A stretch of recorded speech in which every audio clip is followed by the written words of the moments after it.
had a really bad drinking problem. And I was drinking a case and a half of beer a day, not including the hard stuff. Throughout it all, I wound up becoming very violent. I was mean, overly aggressive. I'm a very intense individual. I don't like doing anything halfway.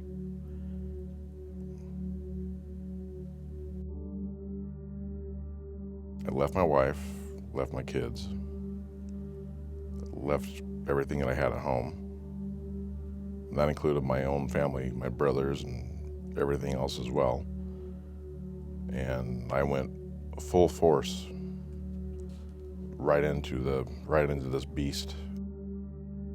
I'm living in the back of a tattoo shop.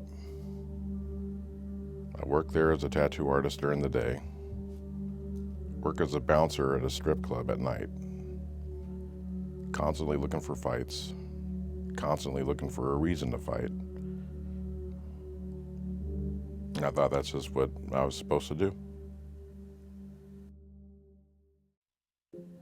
I woke up one morning and for the first time, I felt empty. Didn't have any real reason to move forward. Started thinking about all the things that I've done and who I am and where I was going. I don't know how to fix it, but I don't want this life. I don't want to live away from my family in a shop, doing things that I know that are morally wrong.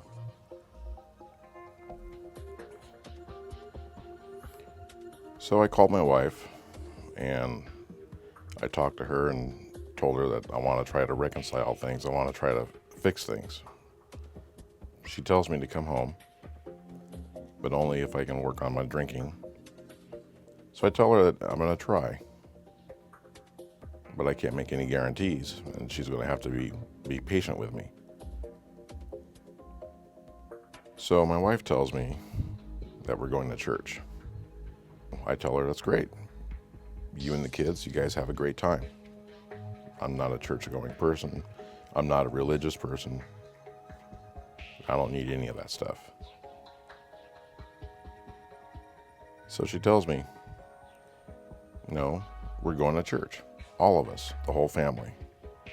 And then I tell her, no, we're not.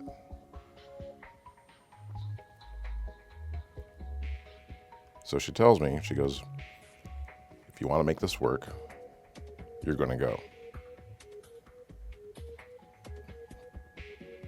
I told her, if I go, I'm going to wear what I want to wear. She goes, I don't care if you go naked. You're going to church. That one shocked me.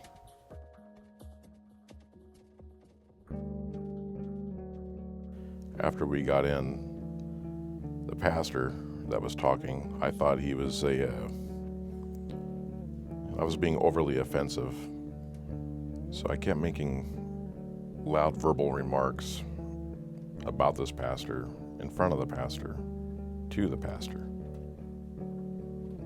I knew I was making everybody around me uncomfortable. That was the plan. If I could not be welcomed in church, then I can prove to my wife that this isn't the place for me. Then he introduces this other guy, and he gets up and he has a thick German accent. One of my favorite movies was Bram Stoker's Dracula, and he had an accent like that. So I connected with it. I listened to him. He had mentioned when Jesus was walking on water, and all the disciples were freaking out, trying to figure out who he was. And when they asked him to prove that it was him, and he said, come. The only one who left was Peter. This guy made sure that we all knew that Peter was the only one that got out. Then he takes it to Lazarus. And Jesus is standing in front of Lazarus' tomb. And he's very direct. Lazarus, come forth. So this guy goes on to say that if you feel that your life is empty, and you're empty, and you're looking for a new life, a new way out, you're looking for a purpose, but it's not just you thinking it. God's calling you. That hit me hard. So he says that if there's anybody sitting in here that feels that way, raise your hand and we'll pray for you. And so I'm thinking, there's no way I'm going to raise my hand so everybody can see me. There's no way. I'm not going to do it.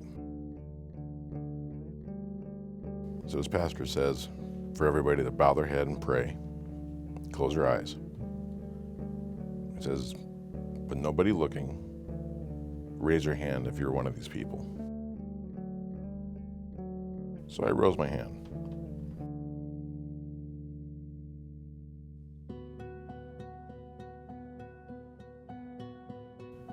So I got up, I went to the front of the stage, and he prayed for me. After which we go into this little prayer room, and this little kid, 14, 15 years old, maybe, he's telling me about who Jesus is and what he did for me and welcomed me to the family.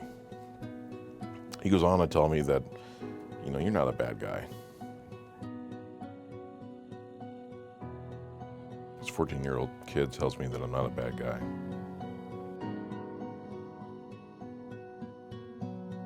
It took me a few years afterwards, but I learned that day that kid didn't see me as I saw myself. He saw me for what I was, a new creation.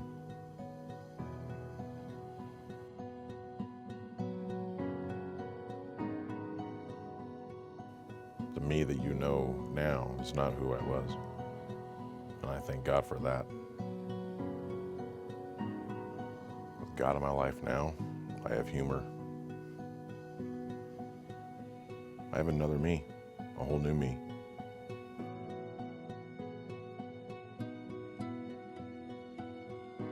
Myself and my DNA makeup is incapable of love on my own. God's love for me now, I know is true.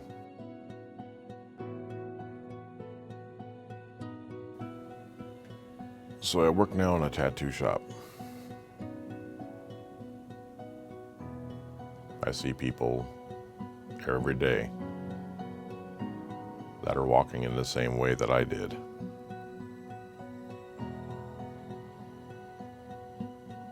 I get an opportunity to talk to them.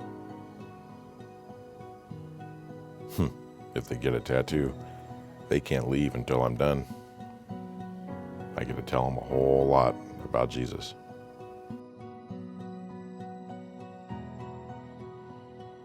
My name is Doug Pops Quiroz. I was blind, but now I see.